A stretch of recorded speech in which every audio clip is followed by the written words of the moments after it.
This is WCIA 3 News at 6:30. In the span of a year, the price of homes in and around Champaign-Urbana has gone up 15%. A realtor says it's pretty unusual. Our Target 3 investigator Renee Cooper is with us. So Renee, is it still a seller's market around here?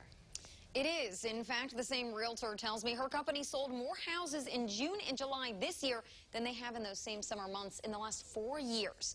The last nationwide financial crisis, the Great Recession, created a buyer's market. That was caused by a drop in bank standards. They gave mortgages to people who probably couldn't get them now. What's happening today is brand new, and it affects both homeowners and renters. Why would the pandemic force a price increase?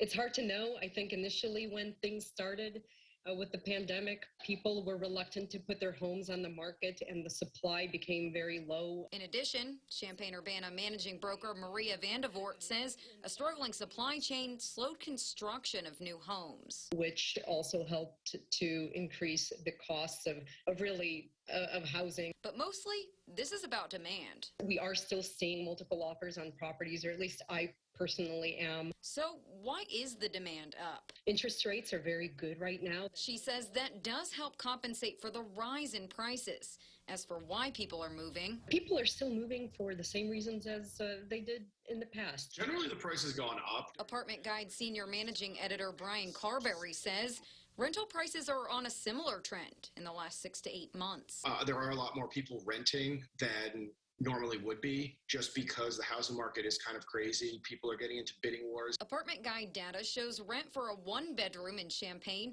went up significantly, about 16% from July 2020 through July 2021 compared to the year before. It is becoming a more competitive market, which again can point to some of those rise in those one-bedroom prices. But the cost of a two-bedroom dropped about 3%, and Urbana's prices were flat. Which is kind of unique. It probably just points to inventory coming off and then other inventory coming back on.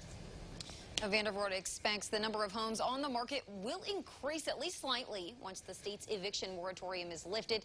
And the Federal Housing Administration is still allowing mortgage payments to be paused or reduced in some cases.